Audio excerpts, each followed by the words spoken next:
Hello guys, Liz here, and welcome to an F1 2014 game description video with Brad, the BPG 13, and Anton, the HD or ATBHD. And yeah, we're just going to be talking about things we would like to see in the F1 2014 again.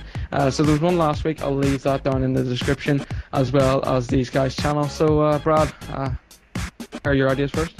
Yeah, so the only idea I've got is the online practice sessions for multiplayer. So obviously, as everybody knows, career mode isn't exactly a big thing in the F1 game, but a lot of people often go through the practice session, which is in the career mode for each race. So to put that sort of thing in online would make people faster. I think, they'd be able to test out setups that they'd be able to choose and whatnot. Because usually in the last generation or the last game that they made, they've only had you can only pick you have to click custom setup beforehand, and then you can only use that one setup for quali and the race. So I think by putting the practice session, you've got more opportunity to find either more time or more traction on the track, for the cars and everything. But overall, I think that it probably would work most likely. I think a lot of people might want this in the game. So yeah, it would definitely be better than practicing alone. You could go a session and practice with your friends and discuss your setup compared to them, and see their setup times compared to your own. Be a good idea for the game. Oh, sorry, I'm miles away there. Sorry. Yeah, my idea basically is there's a game called iRacing. I'm pretty sure most people know about it, or game whatever you want to call it. This I think it has dedicated servers, as well as most games on new generation consoles have dedicated servers. And this will be very good for F1 itself, because the league race have been leagues themselves have been destroyed by the fact that connection's been horrific on this year's game. It's been the real turning point for people's thoughts on Codemasters and the F1 game. So personally, I think people should be able to rent dedicated servers. I've talked about this in the video on my channel. I'm not sure if you want to check it out or whatever. Kind of plucking myself there, but that's my personal opinion. I think they should add dedicated servers and people rent the servers maybe, because that means they earn a little income from it, and people who, for example, AOR, can rent out the servers and get probably the best connection they possibly get, and hopefully that will improve the race now. But that's my personal opinion, because I think that will be a lot of people be interested more in the leagues and participate in them more. So that's my thoughts. Yeah, that would definitely mean that the online racing is much better, and all that lag and all being out of the game. It mean the races will be so much better and so much more enjoyable than they are at the minute, and especially that guy over there definitely should. I think this is such a great idea for the game as well, just to get them in and to have people who are dedicated to the leagues to actually them out and have a better race. Yeah, I think it definitely works. Definitely. Just to quickly mention that, I think like Anton was saying, about with AOR, it will definitely make the league run smooth instead of just relying on one person's connection like they've done in the past games. Because it seems to me like it's usually, even if the guy's got top-notch connection, doing all the good upload, download speed, whatever. Even if they've got the greatest connection in the world, you're still going to get lag from certain points of view. So I think with that, with dedicated servers, I think that it's going to easily make league racing a lot easier. Like I said, AOR's a great example that Anton's given there. So yep. Yeah, definitely. So my first idea I've got too is the spectator mode for online. I think Codemasters should have, say, 10 slots online. Really depends on the size of server, on size you buy or rent. You have a bigger, then you can have more spectator mode. But there should be definitely dedicated spots for a spectator mode, so you don't have to retire from the race as soon as you get in, which leaves you would take else's spot really. But if you introduce a spectator mode from online, then that means you could just go into that, someone could in or so, you could just join it and you could watch the race. And also another thing is, I'd love to see different replay cameras, so that instead of just helicopter shot after helicopter shot after helicopter shot, you could see the real life F1. If you take, say, Sky F1, you could actually see customers and sort of game. That would definitely be an idea, so people could race, like, say if they have stewards for the league and all, they could watch the race from different perspectives and what goes, and if there's any major incidents, they could then actually have that recording of it, or actually see that and make a decision straight away. Yeah, I agree with that, but the problem is public connection, and that's where all devs online can handle that much like stuff going on, activity going on in one lobby. Personally, I think it'd be too much to take on for this year's game coming up. Maybe for 2015 they could try and implement this, but you got to think Codemasters ain't this huge company like someone like Infinity Ward, Activision. I'm just thinking Call of Duty there, but that's my personal opinion. They can't. The company's not as big, and they can't develop the staff they got. Pretty like 3 or 4 times smaller than some bigger companies like EA. So it's a good idea, but it's something that's got to be added over time. And I think Codemasters generally over time are going to start to develop the game even more. I mean, you never know, the 2014 game might be good, but then it improves every year like every other game. So it's a good idea for the future. Yeah, I suppose like the income and profit from each game, the more games they release, the more money they make from them games. So it's sort of a general progression of each game's getting better and better. Just like the Grid series as well. Like, you look at Grid Autosport and the graphics and, the gameplay and everything's just spectacular, and that just, it shows how far they came from Grid 1. But one suggestion I'd like to say though, is I think Codemasters or F1, people who make F1, might have known this year wasn't as much of a success as the past couple of years, and I think that was kind of the same with Grid 2, and I really hope the people who made Grid 2 really up their game for Grid Autosport. I mean, I haven't played the game, but what I've seen so far, it looks okay, especially for wheels and stuff like that. So I would like to see them do that with F1, knowing that, 2013, put it behind them. It hasn't been the best game ever, there's been a lot of bugs, just work the stake which I said they've already done. They've started from the ground up again, and I really hope this year will be successful for Codemasters, because I think they need it. 2 years of the game just not being all that, really. Yeah.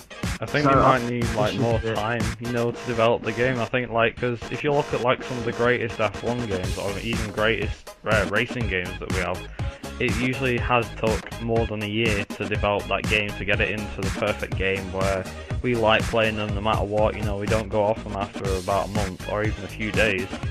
So I mean, like say Grand Theft Auto 5, that was in development for many years. I mean, obviously probably 5 years, but obviously it's great. Can I just say, the fact is it's a yearly game. Sports games are very different to every other game because they're a yearly thing. So exactly. We're trying to cram in every development of a game within 1 year. So they can't make it go any longer, because they can't bring out the game in 2015 and call it a 2014 game. That's true, yeah, you can't do that. I can agree with that one, yeah, I can see your point on that, It just won't work. So it will be a yearly game. Yeah. So the second idea I have is for career mode. Our last episode was for career mode and mostly offline, but this is to have driver sponsors. So obviously in real life F1 now they have driver sponsors, and the bigger the driver sponsors is, the better teams you get to. So if you look at last season, Lotus were a big team, but they needed money, so they chose Pastor Maldonado from his backing from the Venezuelan government instead of Nico Hulkenberg, who has a smaller sponsorship from smaller companies. So if you could bring this in, you could work it as well. If you do well in a race or a season, you gain attention from the bigger companies or organisations. But if you do bad or aggressive, or you hit people off, you won't gain any attention. This means at the end of the season, you could get a bigger team, drive for, say, McLaren, or bigger teams like Red Bull. The more sponsors you have, and obviously the less sponsors you have, the smaller the team you would get. So you sort of feel obliged to drive more cleanly and obviously better. It's not just, if you win a race, you're getting bigger sponsors.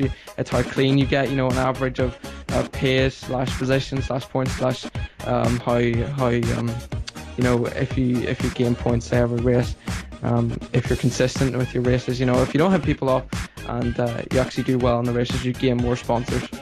Yeah, it's just something like where you know, I mean, if you know, by doing impressive driving, you're catching certain sponsors' eyes. So the better the driving, like you say, the better the driving, the better the sponsor comes in. The worse driving you do, I guess you only get the smaller sponsors. But it's definitely something to kind of watch out for. If Codemasters do implement it into the game, it's definitely one feature that's going to take a weird turn on your career. Yeah. And it can either make you go really, you know, get into a better team if you start at the bottom, work your way up, or you can either like it's two ways, it's uphill or downhill. So it's, you know, it decides your career. I think most likely if it was implemented, I think that's the way it'd go. Yeah, I definitely think it will make it more realistic. Like I'd love Codemasters to go for like a more realistic F1 game. You know, even if it's not this year, maybe years to come.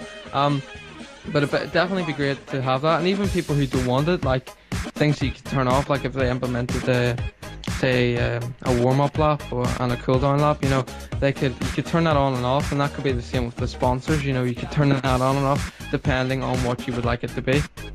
I would try to say one problem with adding the sponsors, like I keep sounding negative, but like this is the issues that Codemasters face with the F1 game. We take for example Grid. Grid is not an official series of a game. It's an unofficial game. So the fact that they can use sponsors is because it's not official, it's not a series.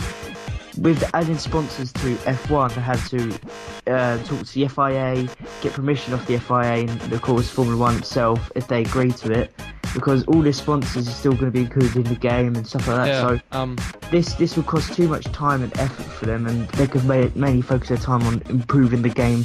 Yeah, well, so there's nothing wrong with it, if you know what I mean. Yeah, so it's about affecting the game. Well, what I actually meant about it was, I forgot to mention that I'm not talking about real life sponsors. I mean, sponsors that can make up and they could have. Even if they use made up sponsors, it's still got to go through that situation. It's quite a weird thing. I mean, I'm not sure, but I think the legal side of the FIA are pretty uptight about what they can and can't do. For example, the damage as well, the visualization damage and other stuff like that. Yeah, I suppose. That's my thoughts there. Yeah. I think controls can, you know, the handling of the cars, obviously now this is definitely one key factor. Obviously you got graphics as one, but controls are the main priority as well. But like, graphics are obviously going to be improved each and every year. We already know that, but controls are another thing to look out for. So in F1 2010 the cars handled alright, I guess, but then like if you jump forward 2 years, the cars handles really heavy. You know, F1 2013, cars felt too light, but they're easier to drive, I think. So on F1 2014, it was kind of like, when they started it out, it was more of an arcade racer back in F1 2010, obviously they did F1 2009 on the Wii, but going on to like just the main console sort of generation, like on F1 2010, it started out as an arcade race, and then it felt a bit more simulation as the next 2 years went by. Then it kind of went a bit downhill and went the other way again. So it's kind of turned into, well, obviously the last game turned into a bit of an arcade racer. So for this year, definitely, I don't know about you guys, but I don't want the cars to handle like they weigh 5 tons, but I don't want them to feel like they're as light as a feather. You know, I've got just about right enough momentum, so like if the car slides out, then you'll definitely feel it. It'll be harder to turn it left, but you don't want it so it's overpowering, you know, that the weight's completely on one side or on the other. Obviously try and make it as realistic as possible, but it needs to be a bit more simulation and more meant for wheels and pads. Yeah. It's been mostly aimed at the pad, you know, the controllers rather than the wheel. So wheel users are finding it a bit more difficult. I agree it should be targeted more towards the wheel. I've also highlighted this in one of my videos, but the fact that they've got to try and suit both people, like the casual gamers and the non-casual gamers, the more serious gamers, and that's probably the hardest challenge they've got facing them. And I personally think they should take the more simulation route, maybe just trying to get the more of the hardcore fans to say, because most of them are leaving and going for simulations or games like iRacing, so they're losing audience and people who watch the videos as well, because people are just not interested in this year's game. It's just the fact there's been so many bugs and stuff with it, but that alone, I think they should try and target more towards the hardcore fans who really want this game to succeed. Yeah, definitely.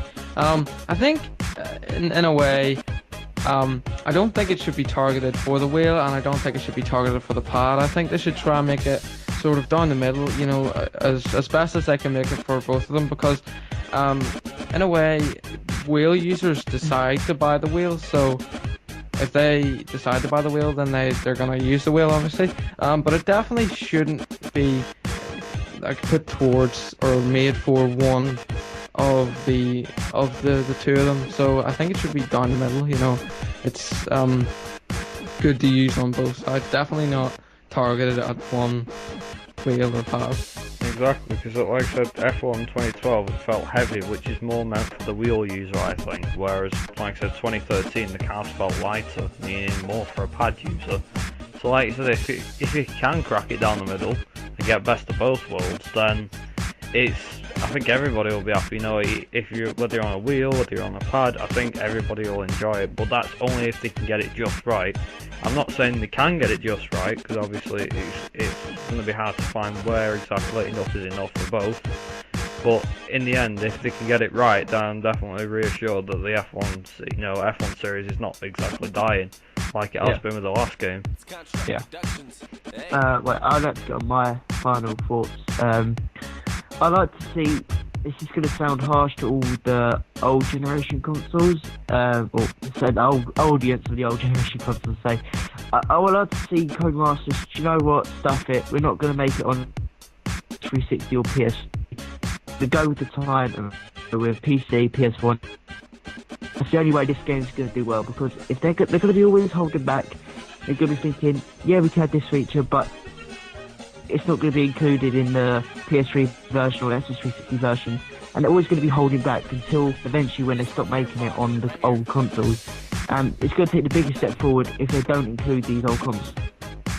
It's only going to hold them back, and that's the only problem that's facing. They're facing a lot of developers in different companies, but Codemasters need to get this year's game right, as I keep saying, because the audience are a bit fed up with it, to be honest. And they just want a really good game that they won't get bored with over a month. Yeah, definitely. I think that's the same thing. If they're going to move forward and get new features in, they're going to have to scrap the idea of the Xbox 360 and the PS3. I know, as you said, it might sound harsh to the PS3 and the Xbox 360 users, but we're in 2014 now, you know, halfway through it, and most people are starting to think about getting next-gen consoles, but definitely I think that the way to go and the way forward is to go on Xbox One and PS4, obviously PC as well. PC is just the ultimate gaming machine, you know, like, you can go look at other videos for that, but if they're going to move forward, they're definitely going to have to go on the Xbox One and PS4. See, that's what I'm trying to say, and the fact is that all they've been moaning about for the past couple of years, we haven't got memory, and what they've done with the game over the couple of years is 2013 is not a bad game. It's polished off slightly, but it's just the online features and that. And they always complained about the memory, and that's what's letting them down. But they've got no excuse in this year's game, and that's what I'm trying to say. They're going to be thinking about memory on the old console, and the new consoles have got so much memory. But what they've done with the game on PS3 and Xbox 360 is quite remarkable, especially how much memory and how old the consoles are now. They're about 7 or 8 years old, so you'll give it to them for that reason. But now they've got no excuses, a new console, a new rules to F1, and as they said, Steve had tweeted a couple of months ago that they've started from the ground up again. So I'm really hoping, I'm getting quite excited for this game, and I can't wait to see some gameplay possibly soon, or some trailers, because I really think that this game could be successful. But I hope it ain't a bad year for Codemasters, because they really need a good year.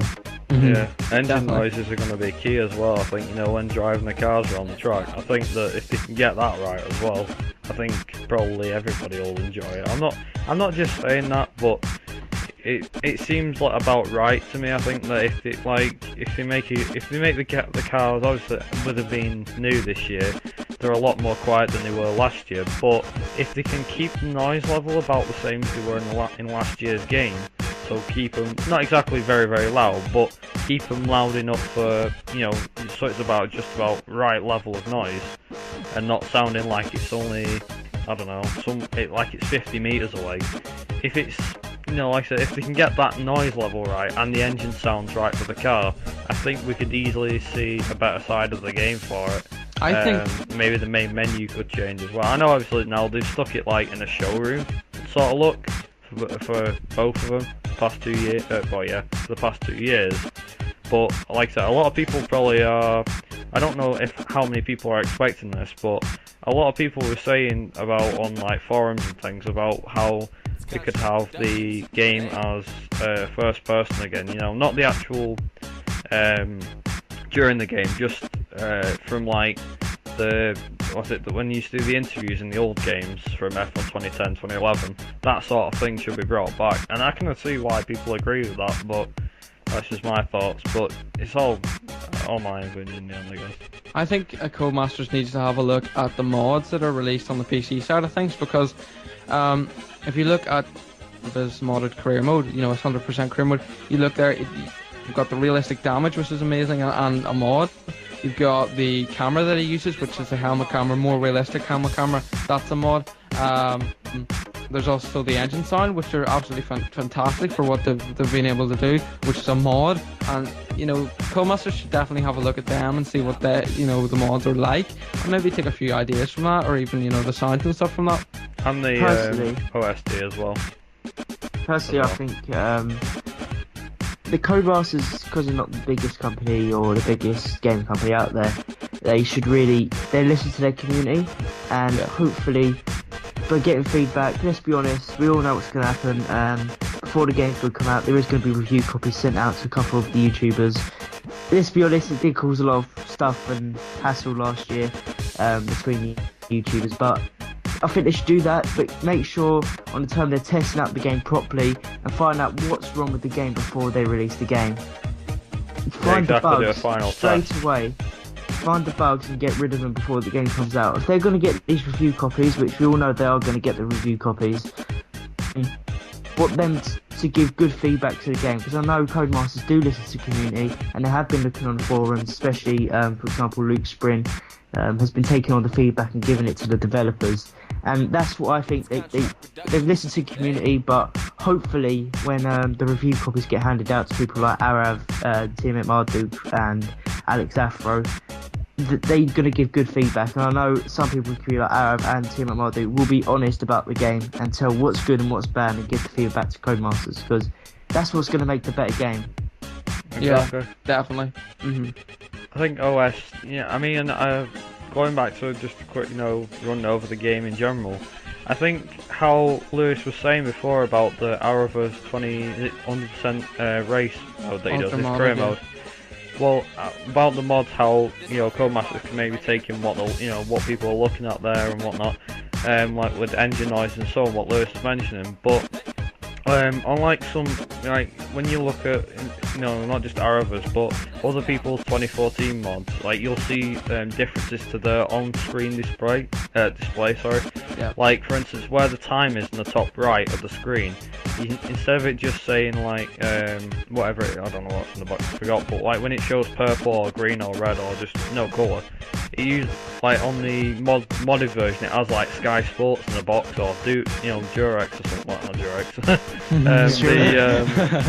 Rolex, that's what I meant. But like have Rolex in the box or something, just to make it feel a bit more. I don't know. They can't do that. Ah, yeah. Again, that's more permission. Sponsors. Yeah, but they can't do stuff like this. It's really, it's not a bad thing. It's just everything that Codemasters is very. It's an official game, as I keep saying, so they can't add stuff like that. Yeah, it's like McLaren last year, they couldn't add them because McLaren had copyright, I think, over it, or something. Not copyright, they had rights to the name, didn't they? Yeah. So you couldn't share that, that's why you couldn't drive the McLarens from like the 80s and 90s, the one that Senna and Prost and all that lot drove, so... Yeah. I can't say I blame them, but obviously it will be more fun. They don't have the time to do the amount of stuff that we're asking them to do. That's why I'm not too harsh on them about what they have to do, because they have to do a lot of stuff in the space of 1 year, especially the amount of feedback we give to them, and most of it is quite negative, so it must be quite annoying working for Codemasters, keep getting all the negative feedback, so that's why in my opinion I always try to be positive and think of the stuff they may add over the coming years. Yeah, it's just all the fine details, like as we've said there, they're not the biggest company, and really it's just all the fine details that they need to add into the game, and things like the OSD, it could look much better as well. you know, there's things like the first person mode and the views, which could be amazing. Like, they've already done that, so they can show that they've done that. But just the wee small details, it doesn't have to be massive game changing details, but just all the wee small details would be great if they could add them in. Yeah, exactly. I think I can agree with Anton on this one. Like, you know, he was saying, you know, they're not the biggest company, but I mean, yeah, for sure. Obviously, it's going to be nice to see what changes they put in, even if it's only a few little ones. It'd be nice to see something change in the game. That's what I always think is good about it. If it's a brand new game, then usually you don't really expect much, just looking at the graphics and everything like that, and some of the game physics. But when you're looking at a yearly game like F1 or whatever other game series, you know, like basketball or whatever if you're American, but every year you expect something to be different, whether it's a small change, a big change, or whatever. If something changes, it kind of makes you feel a bit more happier, because it's like, well, at least this wasn't in, you know, at least this is in this year's game, not last year's game, or at least that was in last year's game, not this one. Like, for instance, the lag wasn't in, it's not in, it was, sorry, no, it's in last year's game, but if it's not in this year's game, a lot more people will be happy, you know, like what Anton was saying, you know, at the start, you know, leads can run faster. Even if it's just, like I said, small changes could probably make a big difference to a game like this, but it all depends in the end, doesn't it, what the changes are. Definitely, like, we have to sort of respect them, because they're pretty much the only people who make an F1 game. You know, just, I know there's F1 mods and stuff for like things like R Factor, and there's F1 and iRacing and stuff, but they make a dedicated F1 game. Like, there's nothing out of that. And you know, if we look at things like GP2 races, you know, smaller races before you start the career mode, people are asking that. They can't do that because it's an F1 game. So you sort of have to respect them in the way that they have to limit things, because it's just F1, as Anton's been saying a few things about that. But just all the small fine details is what I really want to see in the game. Yeah, definitely, yeah. So, that's all I've got now. yeah, same with me. So that is the end of the video, guys. If you enjoyed it, hit that like button. Make sure to check these two guys as well. Links in the description. Make sure to subscribe if you're new. Hopefully you guys have a nice day, and I'll see you guys next time.